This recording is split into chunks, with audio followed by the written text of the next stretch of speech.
Programi i krijimit. Atë mbrëmje, zemra e labinotit rrihte më ndryshe. Një ndjesi e përzier mes mahnitjes dhe kureshtjes i kishte përfshirë shpirtin pas ligjëratës së fundit në lëndën e biologjisë molekulare.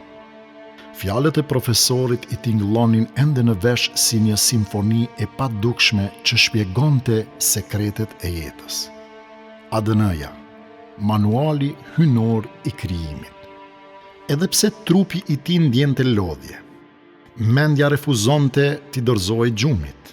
I shtrihej mbi shtratin e vet me sy të ngulur në tavanin e heshtur, labinoti ndjente si të jehonin brenda tij pyetje të mëdha. Pyetje që ka përcenin kufit e shkencës. Si ka mundësi që gjithë ky informacion për ndërtimin dhe funksionimin e trupit ton është grumbulluar në një molekul kaq të vogël që syri nuk mund ta shohë pa përdorur mikroskop? Kush e shkroi këtë kod të ndërlikuar, këtë libër të jetës? Përsëriti në mendje fjalët e profesorit që i kishin lënë mbresë të thellë. Imagjino se po ndërton një shtëpi. Duhet një projekt. ADN-ja është pikërisht ai plan. Ajo përcakton gjithçka që nga ngjyra e syve deri te ritmi i rrahjeve të zemrës. Labinoti u ngrit pak nga krevati, mbështeti bryllat mbi astëk dhe nisi të përgdhelte ballin me pëllëmbën e dorës. Zemra i rrihte me ritëm pyetjesh që s'kishin përgjigje në librat shkollor. Rastësi? Asesi, tha me zë të ullët, por me bindje të thellë. Në shpirtin e tij po zinte vend një dridhje e re, jo nga frika, por nga nderimi për një të vërtet që po ja zbulonte vetës ngadalë. I stepur përballë vogëlsisë së trupit mikroskopik të ADN-s, por mrekullisë madhështore të saj. Ai nuk gjente fjalë, por as mendime që shpjegonin një gjë të tillë. Ndërmendi kalonin edhe shembujt e tjerë të profesorit, të thjesht, por thellësisht zbuluese. Në çdo qelizë ndodhet një kopje e plotë e ADN-s. Ajo është si një USB që përmban programin e jetës, kur trupi ka nevojë për diçka. Melanin, për shembull.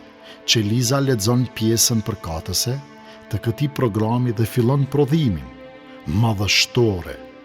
Por kush i mëson qeliza të lexojnë?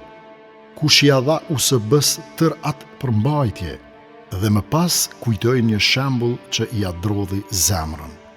Edhe rritja e një thoji është e koduar. Në atë molekul të padukshme shkruhet sakt se si dhe sa shpejt rritet një thuaj dorës së majt. Dhe nëse ai thyet, qelizat menjëherë aktivizojnë skedarin e riparimit.